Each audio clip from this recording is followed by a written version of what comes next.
जो उनका एक मशहूर पंक्ति है, पधारो मारे देश, उस आतिथ्य सत्कार का हम लोग ज़बरदस्त आनंद उठा रहे हैं। और भारी संख्या में जब से यात्रा राजस्थान प्रवेश की है, लोग यात्रा से जुड़ रहे हैं। और ख़ास करके मैं उन लोगों के प्रति बहुत आभार व्यक्त करना चाहता हूँ जिन जिलों में हमारी यात्रा नहीं जा रही है, वहाँ से बड़े पैमाने पे लोग 400-400 किलोमीटर 500-500 किलोमीटर चल करके आए हैं। ठंड में जो है आते हैं, रात को किसी तरह से रुकते हैं, फिर सुबह 6 बजे से यात्रा में शामिल होते हैं। उनके प्रति अपना आभार व्यक्त करता हूँ और राजस्थान की इस महान भूमि को नमन करते हुए कुछ बातें कहना चाहता हूँ। सबसे पहली बात तो ये कि आज डॉक्टर बाबा साहेब भीमराव अंबेडकर जी का महापरिनिर्वाण दिवस है। और जब हम किसी व्यक्ति को, उसकी महानता को और उसके काम को याद करते हैं, तो मेरी राय में उस व्यक्ति के जो विचार हैं, जो सिद्धांत हैं, उनको अपने जीवन में उतारना, यही उस व्यक्ति के लिए सही श्रद्धांजलि है। उनके विचारों को आगे बढ़ाना। और यह जो भारत जोड़ो यात्रा है, वह डॉक्टर बाबा साहब भीमराव अंबेडकर के विचारों से जुड़ा हुआ, क्योंकि कहीं ना कहीं आपने सुना होगा, आपने यह बात नोट की होगी कि हम लोग कह रहे हैं कि इस देश में हिंदू मुसलमान की नहीं, संविधान की बात होगी। और हम संविधान की अगर बात करेंगे, जो हमारे संविधान की प्रस्तावना है, हम भारत के लोग भारत को एक प्रभुत्व संपन्न, समाजवादी, धर्मनिरपेक्ष, लोकतांत्रिक गणराज्य जब बोलते हैं, इसका मतलब होता है कि शीर्ष पर बैठे हुए व्यक्ति का चुनाव इस देश के आम लोगों के द्वारा होगा। और ये जो भावना है प्रस्तावना की, इसी भावना से यह भाव पैदा होता है कि हम इस देश को नफरत की आग में नहीं जलने देंगे। जब हम कहते हैं हम भारत के लोग, तो हम ये नहीं कहते हैं कि हम हिंदू, हम मुसलमान, हम सिख, हम ईसाई। हम भारत के लोग मतलब हम सभी भारतीय जो इस भूभाग पे पैदा हुए हैं, कन्याकुमारी से लेकर के कश्मीर तक, अरुणाचल से लेकर के गुजरात तक, इस भूभाग पे रहने वाले सारे लोग मिलजुल करके समानता के अधिकार के साथ अपने दायित्वों, कर्तव्यों और अधिकारों का इस्तेमाल करते हुए हम देश को बेहतर बनाएं। यह जो संविधान का भाव है, उस भाव को यह भारत जोड़ो यात्रा लेकर के चल रहा है।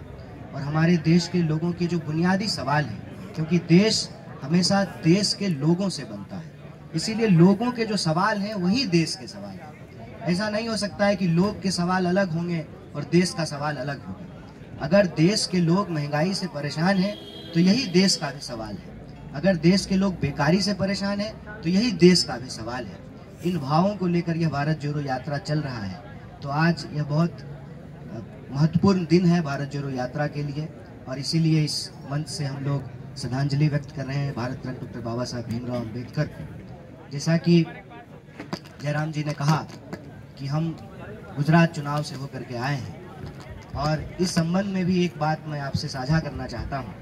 बार बार भाजपा ने अपने कैंपेन में कहा कि राहुल जी नहीं आए हैं चुनाव प्रचार करने के लिए गुजरात।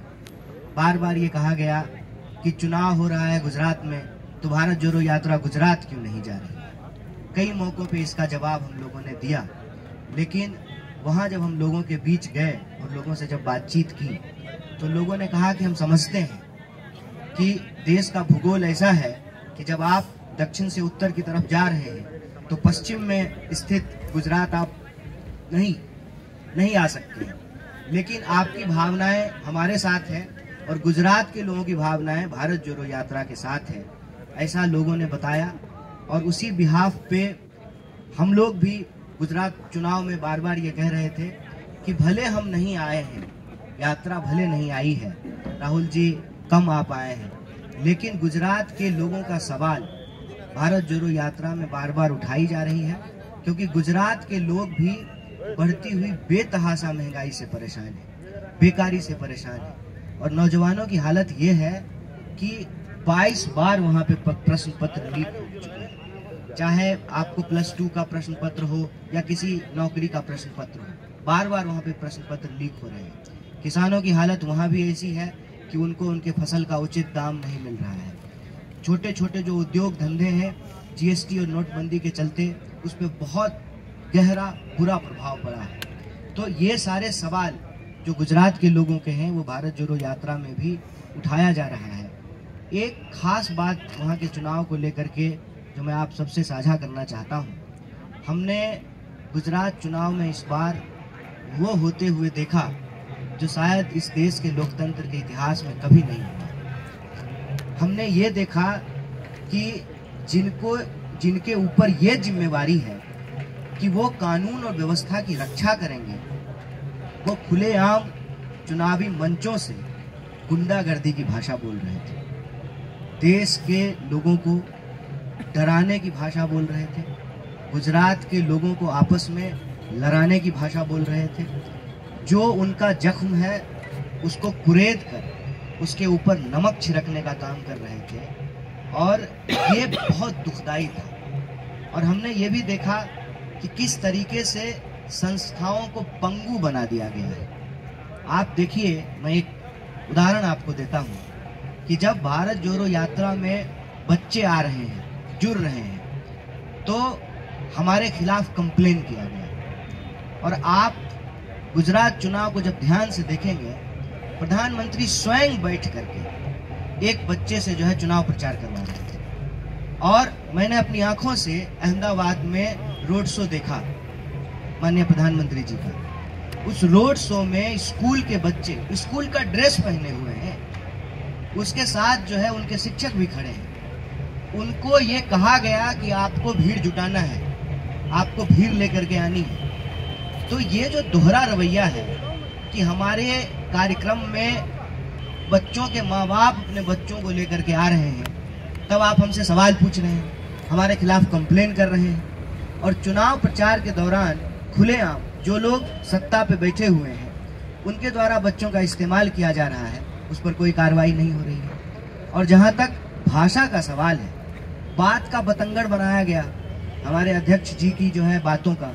और आप भाजपा नेताओं की भाषा देखिए कि किस तरह का भाषा का इस्तेमाल किया गया। जब आप कहते हैं कि सबक सिखा देंगे, हमने सबक सिखा दिया, अब जो है कोई कर्फ्यू नहीं होता है, ये अपने आप में एक बहुत दुखद और चिंताजनक स्थिति है। अगर इस तरह से ही संस्थाएं काम करती रही तो ये देश के लिए एक गंभीर सवाल है कि हम लोकतंत्र को आगे कैसे लेकर के जाएंगे। क्योंकि लोकतंत्र को बचाने वाली जो संस्थाएं हैं वो इस तरीके से अगर काम करेगी तो फिर क्या होगा। आप देखिए, या तो आप ये नियम ही बना दीजिए कि चुनाव जिस दिन हो रहा है उस दिन भी प्रचार होगा, अन्यथा प्रधानमंत्री वोटिंग के दिन उनके जो है रोड शो में झंडे लेकर के लोग चल रहे हैं और वो जानबूझ करके रोड शो निकालते हैं ताकि मतदाताओं के मस्तिष्क पे जो है एक असर डाला जा सके।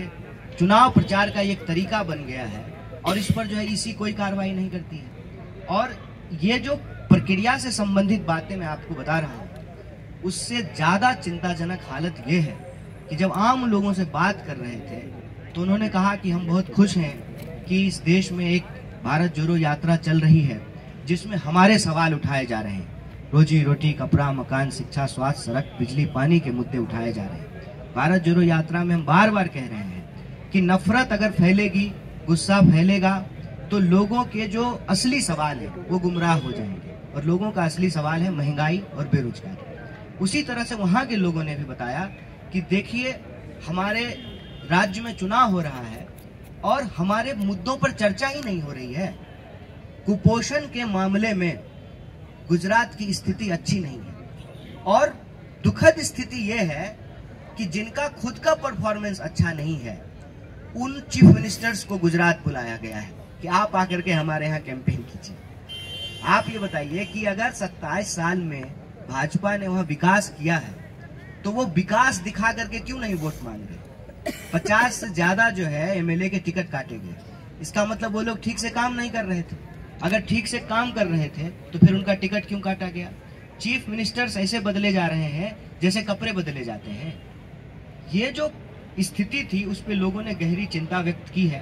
परिणाम कल परसों में आ जाएगा, लेकिन ये जो पूरा का पूरा वस्तु स्थिति है उस वस्तु स्थिति को भारत जोड़ो यात्रा बहुत गंभीरता से लेती है और हम संवैधानिक संस्थाओं को भी बचाएंगे, हम संविधान की भी रक्षा करेंगे और इस देश के लोगों को आपस में जोड़ कर रखते हुए, बार बार कहते हैं कि जमीन से जुड़ा हुआ है, देश जुड़ा हुआ है, लेकिन देश के लोगों से बनता है, इसलिए लोगों को भी जोड़ के रखना है। उनकी पहचान के आधार पर उनके साथ कोई भेदभाव नहीं होगा।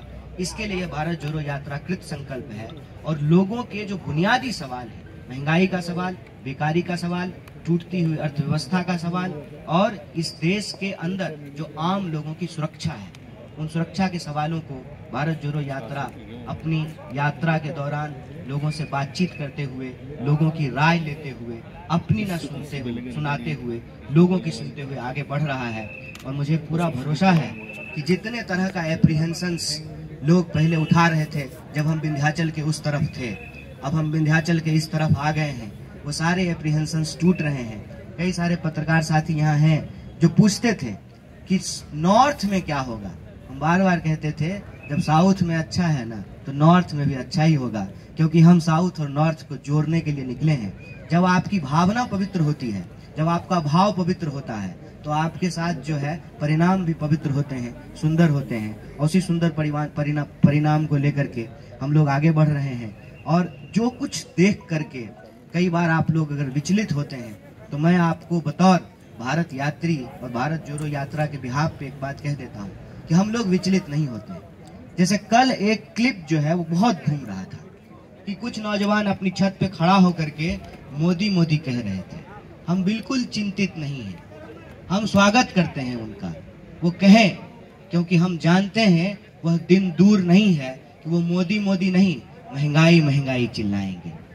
हम लोग बिल्कुल चिंतित नहीं है, क्योंकि हम ये समझते हैं कि उनका जो नारा है ना, मोदी है तो मुमकिन है, ये असली बात नहीं है।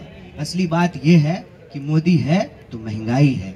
ये बात वो बोलेंगे, मोदी मोदी की जगह जो है वो महंगाई महंगाई चिल्लाएंगे। हमको इस बात का भरोसा है और देश अपने सवालों को बहुत देर तक भुला के नहीं रख सकता है। और देश का सवाल रोजी रोटी का सवाल है, कपड़ा मकान का सवाल है। उन सवालों को लेकर के हम चल रहे हैं और हमारा यह संकल्प है कि हर हाल में हम देश को जोड़ करके रखेंगे, किसी भी स्थिति में जो है देश को बंटने नहीं देंगे। आप सब लोग धैर्य से हमारी बात को सुने। मंच पे उपस्थित अपने साथियों और आप सब लोगों को धन्यवाद कहता हूँ। बहुत बहुत शुक्रिया। आदित्य मेरा माइक रखो ना प्लीज, वहाँ पे उधर वहाँ पे। Thank you. आज जो एग्जिट पोल है उसमें बीजेपी का बहुमत बताया गया। देखिए, मैंने ये नहीं कहा कि जो है बहुमत बीजेपी का नहीं आएगा और ये भी नहीं कहा कि बहुमत हमारा आ रहा है। हमने गुजरात चुनाव के अंदर जो भारत जोड़ो यात्रा की भावना थी वो कैसे गुजरात चुनाव से जुड़ी हुई थी, गुजरात के लोगों की भावना भारत जोड़ो यात्रा से कैसे जुड़ी हुई थी, ये बताया। और दूसरी बात कि चुनाव के दौरान हमने क्या ऑब्जर्व किया, हमने ये ऑब्जर्व किया कि हमारी लोकतांत्रिक संस्थाओं को पंगु बनाया जा रहा है और गुजरात के आम लोगों के सवाल को चुनावी चर्चा से गायब कर दिया गया। हमने कहा कि 22 बार प्रश्न पत्र लीक हुए और मोरबी में जो है पुल गिरा, घड़ी बनाने वाली कंपनी को पुल बनाने का ठेका दिया गया, चौकीदार को जेल में डाल दिया गया और चोर को भगा दिया गया। ये सवाल राजनीतिक विमर्श से गायब कर दिए गए। हमने ये बात कही, अगर आप जीतने को ही मानते हैं कि हर चीज का आधार है और कोई अगर चुनाव जीत गया है तो वह पूरी तरह से सही है, तो मैं समझता हूं कि ये सही और गलत का देखने का सही नजरिया नहीं है। कई बार गलत करते हुए भी लोग जीत जाते हैं, लेकिन अंततः जो है ना सही पे आना पड़ता है। और चुनाव के अंक गणितीय परिणाम क्या होंगे मैं उस पे नहीं जा रहा हूं, लेकिन जो भावनात्मक वस्तु स्थिति है और जो संवैधानिक स्थिति है मैं उस पे चर्चा कर रहा हूँ। जयराम सर, मैं आशीष हूँ। एक मिनट। मोरबी से चुनाव एग्जिट पोल की एग्जिट होने का समय आ चुका है। 2018 के मैं आपको याद दिलाना चाहता हूँ, 2018 में मध्य प्रदेश, छत्तीसगढ़ और राजस्थान के बारे में एग्जिट पोल क्या कहे थे। तो ये एग्जिट पोल के आधार पर जो आप सवाल उठा रहे हैं ये उचित नहीं है। ये एग्जिट पोल है और हम जानते हैं कैसे ये किए जाते हैं, किनके प्रभाव से किए जाते हैं और क्यों कराया जाता है। तो एग्जिट पोल के आधार पर यह कहना कि बीजेपी को भारी बहुमत मिल रही है, मैं समझता हूं, मैं इन एग्जिट पोल पर कुछ विश्वास नहीं रखता। सर मैं आशीष हूँ पीटीआई से। कल दोपहर तक आपने पूरा मुद्दा जो है वो महंगाई और बेरोजगारी और सोशल पोलराइजेशन तक को लेकर के रखा था, और शाम तक होते होते आप हे राम और जय सिया राम पर आगे। तो कहीं आपको ये नहीं लग रहा कि आप भी उसी तरीके के मुद्दे उठा रहे हैं और आप फाइनली जो है एक leading to a state of confusion? Sir, सबसे पहली बात तो ये कि हे राम, जय सिया राम, जय श्री राम, ये इस देश के अंदर सालों से होता आया है, ऐसा नहीं है कि हम आज शुरू कर दिए।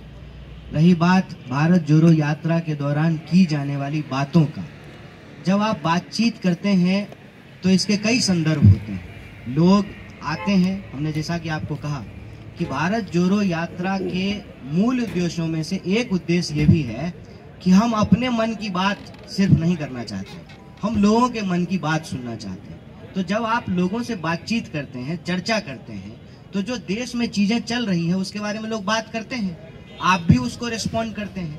लेकिन आप मुझे बताइए कि क्या ये भारत जोड़ो यात्रा का मूल उद्देश्य है? अगर ऐसा होता तो कितने पोस्टर लगे हुए हैं मुझे बता दीजिए, कितने जो है हमने पैम्फलेट लिखे हैं, कितना हमने प्रेस कॉन्फ्रेंस किया है, कितने जो हमने पर्चे निकाले हैं जिसमें हम इस पे बात कर रहे हैं। देखिए, हम इस तरह की चर्चा से ऐसा नहीं है कि भाग रहे हैं या हम करना नहीं चाहते हैं। चर्चा लोग कर रहे हैं तो हम उस चर्चे में शामिल भी होते हैं, अपनी भी बात रखते हैं, लोगों की भी सुनते हैं, ये एक बात है। लेकिन ये कहना कि हम मुद्दे को भटका रहे हैं जय सिया राम बोल करके, मैं कहता हूँ ये गलत आरोप है।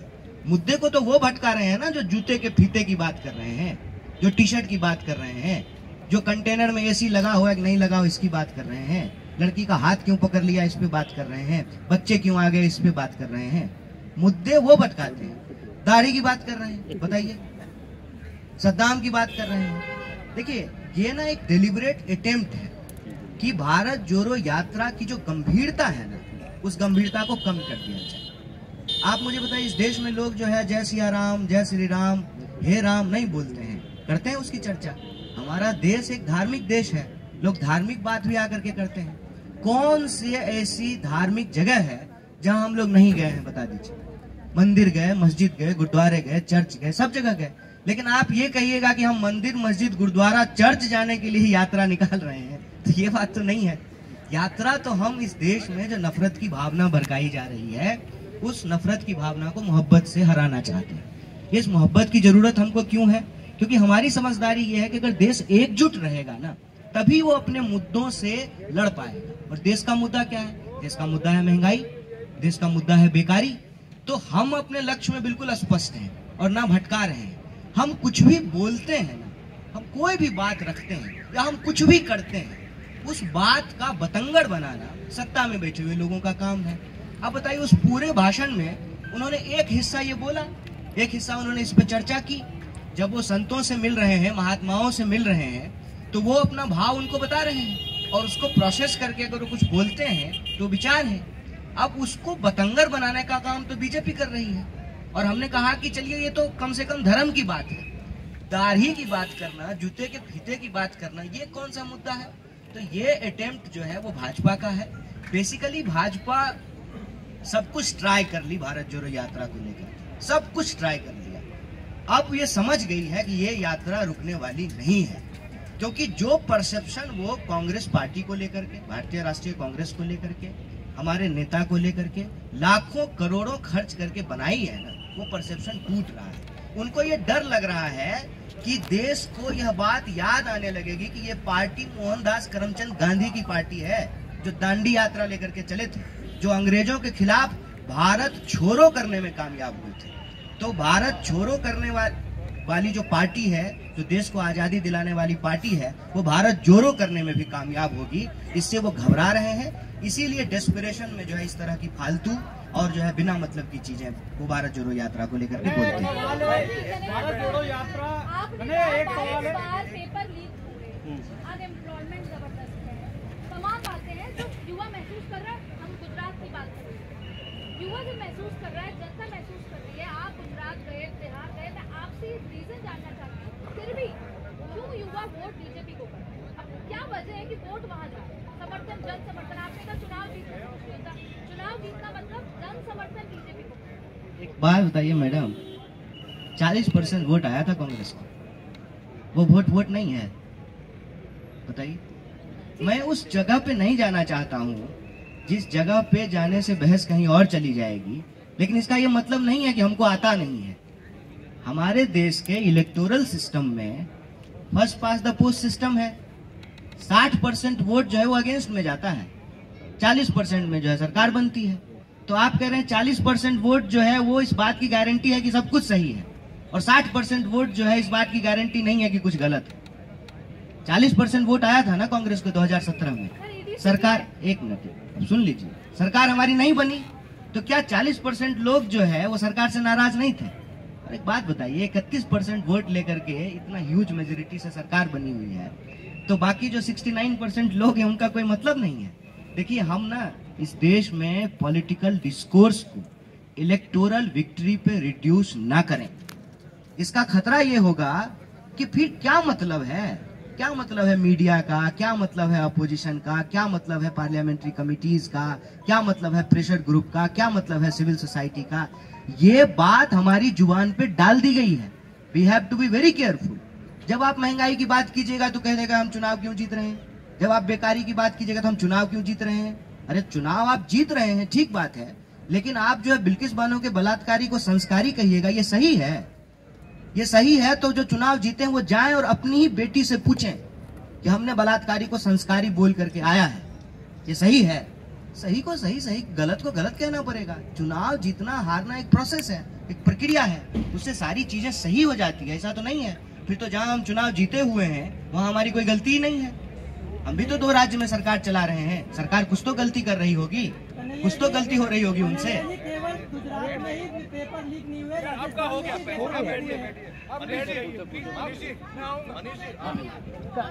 आपने सवाल पूछ लिया, आप बैठ जाइए, आपका मौका मिलेगा।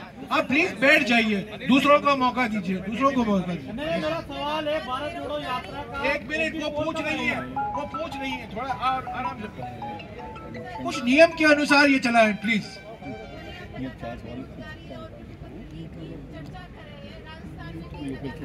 यार हम कुछ नेशनल मुद्दों पे पूछ रहे हैं, तो साकिब गोखले को अरेस्ट कर लिया है। अरे मैं बैठने से कुछ नहीं होता, तुम बैठे रहो चुपचाप।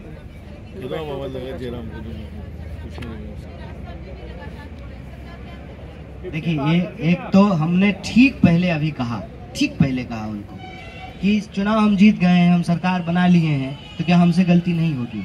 हमने अभी कहा ना इस बात को। देखिए, एक बात समझिए, हम लोग भारत जोड़ो यात्रा में इस देश के भीतर उन नैतिकताओं को पुनर्स्थापित करने की कोशिश करते हैं जिससे हमारा देश बनता है। और वो नैतिकता ये है कि अगर गलती हमारी भी है ना तो हम मानेंगे, माफी मांग लेने में कोई बुराई नहीं होती है। गलती हम स्वीकार नहीं करेंगे तो उसको ठीक कैसे करेंगे? देखिए, मैं आ रहा हूँ, मैं आपके ही सवाल का जवाब दे रहा हूँ। आप डेस्परेट मत होइए, मैं बार बार कहना, ना मैं टिपिकल लीडर हूँ ना आप टिपिकल पत्रकार होइए, क्योंकि ये टिपिकल लीडर और पत्रकार ही हमको यहाँ पहुँचा कर खड़ा कर दिए हैं। मैं आपके सवाल का जवाब दे रहा हूँ। गलतियाँ अगर हुई है या हो रही है उसको डिफेंड नहीं करेंगे, उसको मानेंगे। एक बात एकदम दिमाग में डाल लीजिए। और दूसरी बात कि हम उस स्थिति में नहीं हैं और ना हम रहना चाहते हैं कि हमसे अगर कोई गलती होगी तो उसको ठीक नहीं करेंगे, हमको ठीक करना पड़ेगा। मैं गुजरात चुनाव गया और ये 2 बात मैं बार बार बोल रहा था कि ओल्ड पेंशन स्कीम जो है वो राजस्थान में लागू हुआ ना, जो संविदा कर्मी थे उनको परमानेंट किया गया ना। मैं सरकार का प्रवक्ता नहीं हूं, लेकिन अगर मैं होता ना सरकार का प्रवक्ता तो मैं आपको सीधे जवाब दे देता कि प्रश्न पत्र लीक करने वाले लोगों के ऊपर कार्रवाई होगी और बेरोजगारी का जो महंगाई का सवाल है उस पर सरकार जो है उत्तरदायित्व से काम करेगा। मैं हूं नहीं, जब आएंगे तो पूछ लीजिएगा, लेकिन मैं अपने आत्मविश्वास से कम भारत जोड़ो यात्रा ने जो हमको ये आत्मविश्वास दिया है, और एक भारत यात्री होने के नाते मैं इतना आपको जरूर कह सकता हूँ, प्रवक्ता होंगे उनसे पूछ लीजिएगा, बाकी सीनियर लीडर है वो जवाब दे देंगे, लेकिन गलत को हम लोग डिफेंड नहीं करेंगे। मनीष जी, मनीष एबीपी किलोमीटर यात्रा है, 2000 किलोमीटर आप लोग कर लिए, इसका एग्जिट पोल कब तक आएगा? देखिए, सर ने कह दिया कि एग्जिट पोल जो है वो एक बहुत बड़ा धोखा है और इस यात्रा का उद्देश्य जो है वो धोखाधड़ी करना नहीं है लोगों से, इसीलिए इसका कोई एग्जिट पोल नहीं आएगा। मैं बार बार कहता हूँ, इस यात्रा का उद्देश्य इलेक्शन नहीं, इमोशन है। हम इमोशन को जोड़ने के लिए चले हैं। इलेक्शन अपने आप, उसका अगर प्रोसेस ठीक रहेगा, उसकी प्रक्रियाएं ठीक रहेगी, संस्थाएं ठीक से काम करती रहेगी, तो इलेक्टोरल रिजल्ट भी उसके अपने आप आ जाएंगे। मनीष जी, कन्हैया जी, इलेक्टोरल विक्ट्री आपका इस यात्रा का ऑब्जेक्ट नहीं है। कल जयराम रमेश साहब ने कहा था हम लोग सन्यासियों का टोला देख रहे हैं। आप मेरे सवाल को थोड़ा सा गौर से सुनिएगा। आपका जो भारत जोड़ो यात्रा है वो चल रहा है। मीनवाइल आप गुजरात नहीं जा पाए क्योंकि ज्योग्राफिकल प्रॉब्लम था, जयराम रमेश साहब का कहना था। रिजल्ट में ये आ रहा है कांग्रेस जो 77 सीटों पर थी, मैं उसको भी बिलीव नहीं करता, जयराम जी ने कहा, लेकिन हाँ चलिए, अब मुद्दा ये है कि 26 जनवरी से भारत जोड़ो यात्रा खत्म होने के बाद आप हाथ से हाथ जोड़ो, तब तक कर्नाटक का चुनाव, उसके बाद 3 राज्यों के जब चुनाव आएंगे तो भारत जोड़ो यात्रा का अगला चरण। तो फिर कांग्रेस अपने आप को खुद सन्यासियों का टोला साबित करने में क्यों जुटी है? देखिए, एक बात तो ये है कि हम जो बोल रहे हैं और जयराम जी जो बोल रहे हैं, इसमें कोई अंतर विरोध नहीं है। आपने जो सवाल पूछा ना, उसको बड़ी खूबसूरती से जो है पॉलिटिकल को इलेक्टोरल बना दिए। आप बताइए, पॉलिटिकल होने का मतलब सिर्फ इलेक्टोरल होना होता है? मैं एक सवाल, एक मिनट जवाब के सारे सवाल का जवाब दूंगा। गांधी पॉलिटिकल थे कि नहीं थे? गांधी ने कितने चुनाव लड़े? तो क्या उसका मतलब पॉलिटिकल नहीं है? मैं यही कह रहा हूं कि पॉलिटिक्स का एक एस्पेक्ट है इलेक्शन, एक एस्पेक्ट है। पॉलिटिक्स को अगर आप ओवरऑल देखेंगे तो उसमें और भी दूसरी चीजें हैं। अगर सिर्फ हम इलेक्शन पे ही सारी डिस्कोर्स को अगर रिड्यूस कर देंगे तो डेमोक्रेसी अपने आप में जो है ना प्रोसीजरल बन करके रह जाएगी। और डेमोक्रेसी जो है सिर्फ प्रोसीजरल नहीं होता है, पार्टिसिपेटरी होता है। और पार्टिसिपेटरी जब होता है डेमोक्रेसी, तो उसमें वो सब लोग भी इंपॉर्टेंट है ना जिनकी इलेक्टोरल विक्ट्री नहीं होती है, उनकी भी आवाज इंपॉर्टेंट है जिनके पास कोई मेजोरिटी नहीं है। ये हमको समझना पड़ेगा। हमने कभी नहीं कहा है कि ये यात्रा पॉलिटिकल नहीं है। भारतीय राष्ट्रीय कांग्रेस इस देश की सबसे बड़ी विपक्षी पार्टी है और इस देश की सबसे बड़ी विपक्षी पार्टी होने के चलते हमारी सबसे बड़ी जिम्मेवारी है। इसीलिए कोई हमारे साथ आए ना आए, हम सड़कों पर हैं। ये हमारा सबसे बड़ा मास कनेक्टिंग प्रोग्राम है। हम ये मास कनेक्टिंग प्रोग्राम इसलिए कर रहे हैं कि मास मीडिया फंक्शन नहीं कर रहा है। मास और मीडिया अलग हो गया है। पब्लिक पार्टिसिपेशन का जो सबसे बड़ा इंस्टीट्यूशन है इस देश में संसद, वहां पे लोगों को बोलने नहीं दिया जाता है। टीवी स्टूडियो के डिबेट में महंगाई का मुद्दा गायब है। 100 डिबेट होते हैं तो एक डिबेट जो है लोगों के इश्यूज पे होते हैं, 99 डिबेट जो है वो हिंदू मुसलमान पर होता है। ये सिचुएशन को एसेस करने के बाद it is the basic understanding कि आपको बुनियादी तरीकों पर लौटना पड़ता है। और बुनियादी तरीका ये है कि अंग्रेज के जमाने में भी जब कुछ समझ में नहीं आता था ना, तो लोग यात्रा पे निकलते थे। लोग की समस्याओं को आप नजदीक से समझ पाते हैं और लोग आपको नजदीक से समझ पाते हैं। सरकार आपके द्वार आए ना आए, विपक्ष आपके द्वार जरूर आ गई है। बिल्कुल स्पष्ट उद्देश्य है। कभी नहीं कह रहे हैं कि इसका राजनीतिक उद्देश्य नहीं, इलेक्टोरल नहीं है। सिर्फ ये बात को हमको मिक्स नहीं करना चाहिए। और राजनीतिक भी है। इसके साथ साथ एक बात और मैं कह दूं, भारतीय राष्ट्रीय कांग्रेस एक पार्टी है और इसका एक राजनीतिक उद्देश्य है। इसके साथ साथ इसका उद्देश्य सामाजिक है, इसका उद्देश्य जो है आर्थिक है, इसका उद्देश्य सांस्कृतिक है। और ये सारी चीजें जो है आपको इस यात्रा के अंदर रिफ्लेक्ट होता हुआ दिखेगा। अभी पीछे जो है हम लोग मध्य प्रदेश की जो है लोक परंपराओं और संस्कृतियों से जो है इंटरेक्ट कर रहे थे। अब राजस्थान की लोक संस्कृति और परंपराओं से इंटरेक्ट करेंगे। तो ये राजनीतिक नहीं है, ये सांस्कृतिक।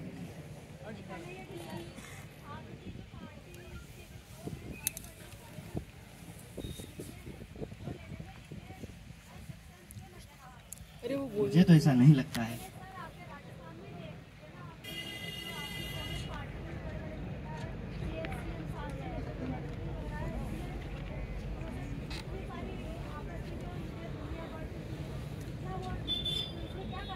किसके बीच में? हमारे नेता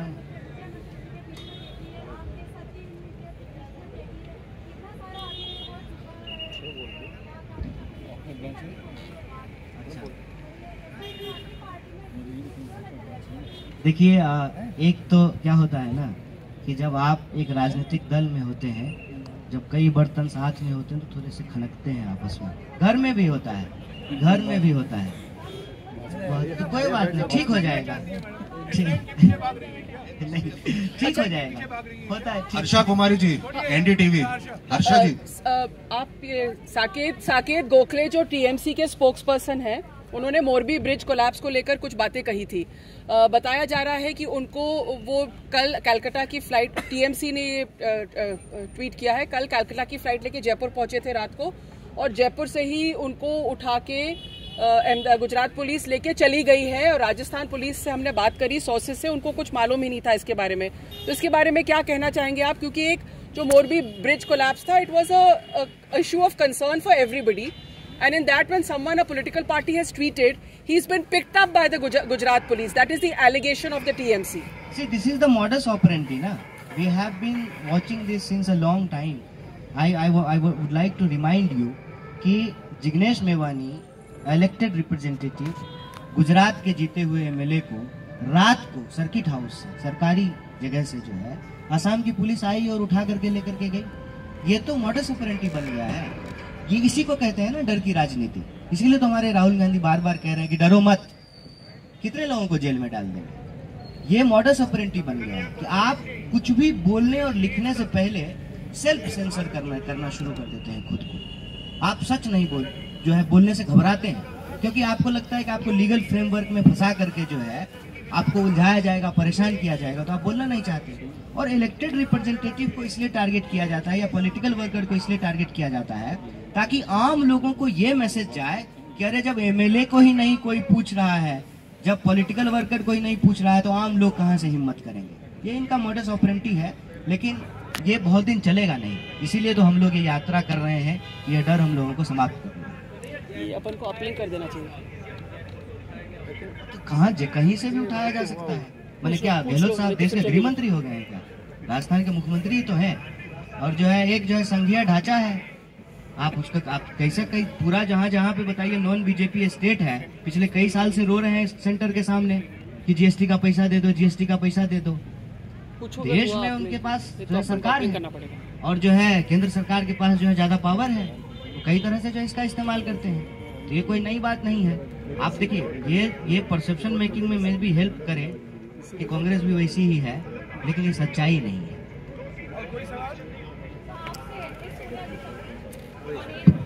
I think it's time to end the press conference now. आपसे जयराम रमेश जी, आपसे एक सवाल है। Today a very interesting thing happened when Rahul ji was walking past the BJP MP कार्यालय, which was Dushyant Singh ji's कार्यालय. So he saw all the posters. Then he blew a few kisses, 6-7 kisses actually. उन्होंने 6-7 किस blow किया उस side, मैं आगे था और वेव किया। उनका स्टाइल है, वो उनका स्टाइल है। जेडीएस के एक एमएलए आए थे कर्नाटक में, उनका स्वागत किया गया। कुछ वामपंथी के कार्यकर्ता आए थे केरला में, उनका भी स्वागत राहुल जी ने किया। एक आरएसएस कार्यकर्ता आए थे मध्य प्रदेश में, उनका भी स्वागत हुआ। इसमें मैं समझता हूँ उनका स्टाइल है, सब लोग आए। People were waving at him also from top. एक व्यक्तिगत रवैया होगा, इसमें कोई राजनीतिक संदेश मत पड़िए। आप लोग सब या तो चुनावी प्रक्रिया के बारे में पूछेंगे या इसका पॉलिटिकल मैसेज क्या है। ये दोनों बाइट्स लास्ट वाली अपनी है, आप कट कर दो एक बार से भी।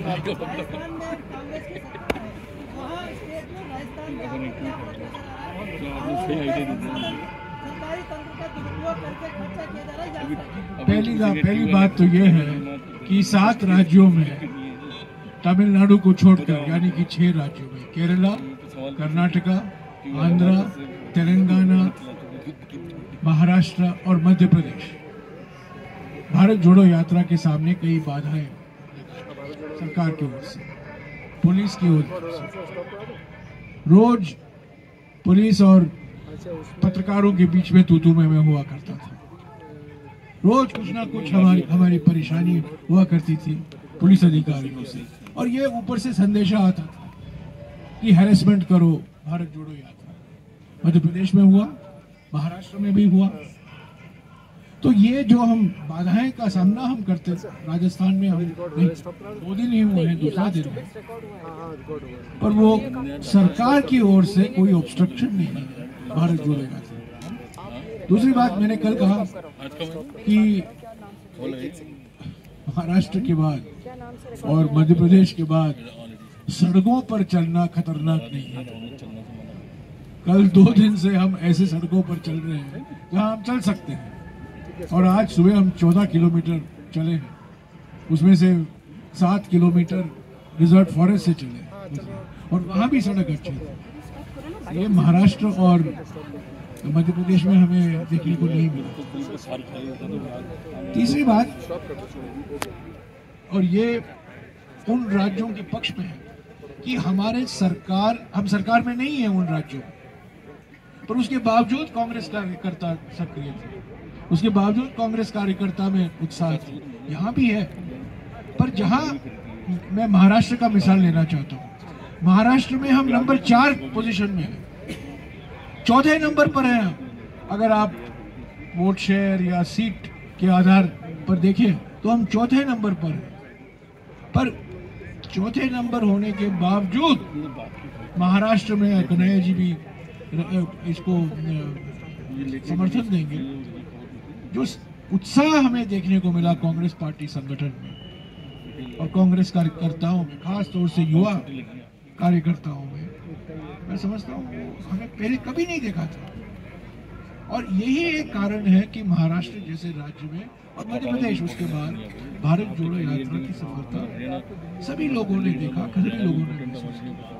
राजस्थान में हमारी सरकार है, पर हमारे कार्यकर्ता आ रहे हैं, संगठन मोबिलाइज कर रहा है। और कल शाम को जब हम झालावाड़ पहुंचे, कल शाम को करीब 12 किलोमीटर का स्ट्रेच, मैं विश्वास के साथ कह सकता हूं कि 89 दिनों में हमने इतना भारी मोबिलाइजेशन नहीं देखा जनता का जितना कि हम कल देखा। जितेंद्र सिंह रंधावा को राजस्थान का इंचार्ज अपॉइंट, ये अलग से बात करेंगे यार। अभी पत्रकार सम्मेलन का माफिक नहीं है, इसका माने नहीं है कि आप दुनिया भर के सवाल उठाएं। ये भारत जोड़ो यात्रा के संदर्भ में तो रंधावा और शैलजा, इसके बारे में हमने अलग से बात करें। राजस्थान की सड़कें आपने अच्छी बताई है, लेकिन आपके मीणा गिर पड़े और घायल हुए हैं, अस्पताल में भर्ती हैं, क्या करेंगे? चलो फिर हम एक फिल्म रिलीज कर रहे हैं, आप एक बार देखिए, प्लीज बैठिए। फिल्म देखिए। असली मुद्दा है ये भारत जोड़ो यात्रा का। रोज काम से आते हैं और रोज महंगाई का रोना, कमाई तो बढ़ी नहीं तो हर महीने राशन के सामान में कटौती। मुझसे कहते हैं चिंता मनी ऐसे ही चलाना पड़ेगा। मैंने कहा बहुत हुआ। जो चिंता मनी रसोई की चिंता करती है, अब उसे ही महंगाई की चिंता भी करनी पड़ेगी। अब चिंता नहीं चलेगी, चिंता मनी चलेगी। हर चूल्हे की चिंता मिटाने के लिए, महंगाई घटाने के लिए। जब महंगाई सताए तो क्यों न जुड़े भारत जोड़ो यात्रा। कन्याकुमारी से कश्मीर तक, हर जवाब मिलने तक, भारत जुड़ने तक।